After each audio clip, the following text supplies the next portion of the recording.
What is up, guys? It's 3, and on this video I'll be pretty much talking about how to get stronger in Skyforge. I realize that a lot of the player base in Skyforge just doesn't help out the community, and I've noticed that I have a lot of guys messaging me when I'm playing the game, seeing that I'm a high prestige and everything else, and it seems like just nobody wants to help them. But in this video I'll pretty much be going over that pretty much from the time you step in Skyforge to where you first start your in-game content. I'll be talking about it. So basically, when you first enter Skyforge, the first bit of content you'll be touching is provinces. Now, the thing about provinces is you have to do a lot of stuff while leveling up. A lot of people just think just by doing provinces that you're doing something. It's false. Now, the thing about provinces is it unlocks a lot of things as you're going by the game. Those things are bastions and regions. Now, the thing about these two things is they are the most important things and have the most important effect on the game. Now, we're going to go ahead and we're going to start with the regions. So, as you're going by, you'll be unlocking certain places you can go to. So for instance, in Satria, let me find one, you'll unlock Red Coast down here, which is a region, and you'll unlock Antreus' Cave. Now these two, basically what regions do is they give you knowledge. Now knowledge is for your Tower of Knowledge, okay? And some of you know this, but I'm explaining this for guys that are just getting in the game. This is for everyone that's basically lost and just feels like they're way over their head. But so basically, knowledge using the Tower of Knowledge. Now, what Tower of Knowledge does is every rank you upgrade your Tower of Knowledge by putting knowledge into it. Obviously, you gain a set amount of might. Might is going to bring your prestige up. So, and your prestige is basically a calculation of out of all the things with your gear, and also with the amount of might that you have of how strong you are as a character. But so we have the Tower of Knowledge. Tower of Knowledge gives you a set amount of might. Might is your main stat. Okay, might pretty much affects everything to do with your character. If it's health, if it's damage, all of that, it affects all that shit. So now we're going to talk about another thing that doing your regions affects. And it's called the Bastions. Now Bastions kind of do the same thing that the Tower of Knowledge does, but it's different. Bastions, you'll get a set of quests every day, and they'll give you something called requests for help. Now what these do is they're kind of like quests that you get daily, or you get requests for help daily. You can do them daily, and you do quests that they give you.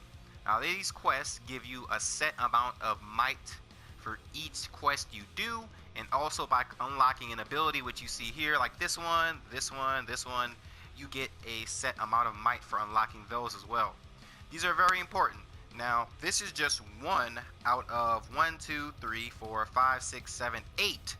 So, as you can see, we have 850. This one gets 3,950. So you do the math across 8.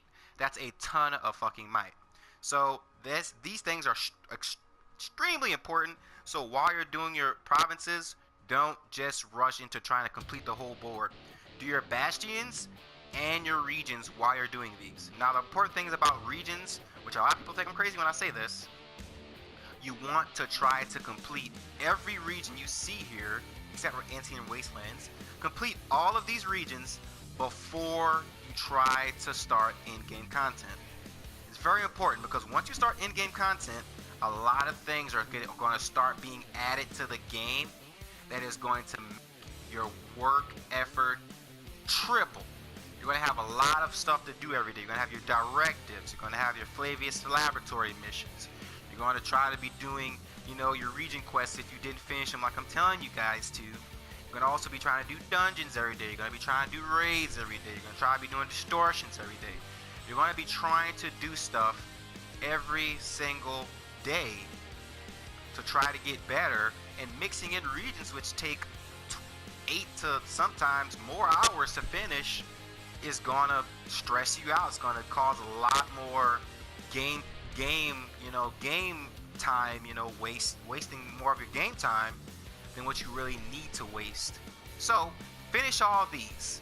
Now, usually by the time you finish all of your regions and you have enough knowledge to put in your Tower of Knowledge, you'll be above 90,000 prestige. Now, 90,000 prestige is going to get you into the starting dungeons. So basically, actually I think it's lower than that. It might be lower than that, but you should be around 90,000, around there.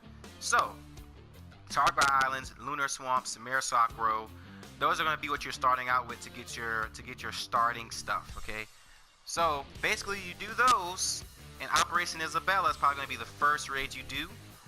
Also, I think Operation Isabella is 90,000. I'm for sure positive about that. Now, you're going to start getting your in-game shit. So basically your dungeons. You're going to want to try to get your best in slot for each of these dungeons, which is going to be 170. Once you get all your 170 stuff, or you're gearing up a little bit, you're going to start trying to get your epics. If you're in a Pantheon, it's going to make this a lot easier. There's something called Distortions. I'll get into that later. So, you have 3 raids right now that's dropping some good shit. You got Operation Isabella. It's going to drop your necklace, and it's going to drop your ring. You have Operation Medea. It's going to drop your red and blue diamonds. And you have Operation Ophelia hard mode, which is going to drop your green and yellow gems for your slots. So, also, there's something called Distortions.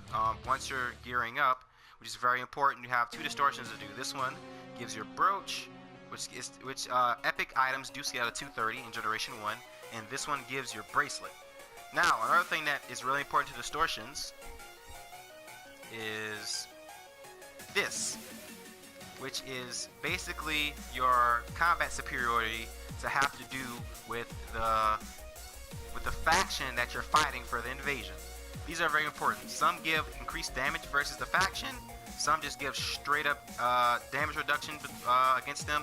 Some just gives up a flat amount of damage increase to everything.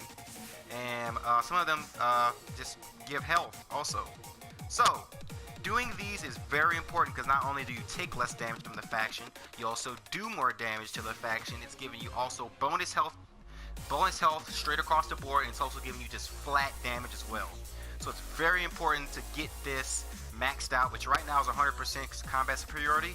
But for going into the first one, I would recommend 30%. Going into the second one, I could recommend about maybe 60% to be totally fine in there. Also, in the game, what's really important about the game, which I can't stress before I end this video, is doing your dailies every day. It's all about going through this game slowly and progressing at a steady pace, okay? You do your Bastions every day. You do your directives every day. You know, you get online, you give yourself something to do every day that's going to make you climb steadily each day. You know, that's the most important thing. Let's say you're gaining, which, you know, let's just throw a number out there. Let's say you're gaining 5,000 prestige a day, let's say. So at the end of the week, after 7 days, you're getting 45,000 prestige. That is not bad. That's actually a ton of prestige, guys. So think about it. It's not going to happen overnight, because it's totally not, because everything's slowed down for the game. But not now. But because I'll actually talk about that in the next video. But just take it step by step. A lot of you guys might get frustrated because of the big hump that you might have to get over to get to 90,000 to start getting to that in-game raid content. But you guys can do it, man. You guys can do it. But I think it's 90,000 to actually start getting into the dungeons as well. It might be the raids, but I'm pretty sure it's kind of the dungeons too. I'm not really sure. I'm thinking it's the dungeons too.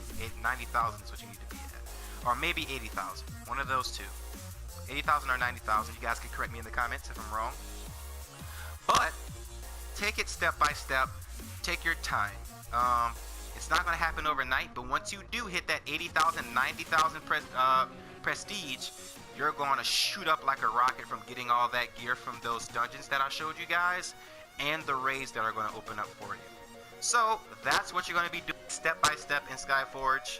I hope you guys enjoyed the video. If you guys have any questions that I left out, or if I left anything out or forgot anything, let me know in the comments and I'll try my best to help you guys out. But other than that, James 3 is out. In the next video, I'll be telling you guys about how to capitalize on this event full time and how to increase your prestige around maybe 100 to 200,000. So stay around for the next video. I'll be talking about that. Till next time, guys. James 3 is out.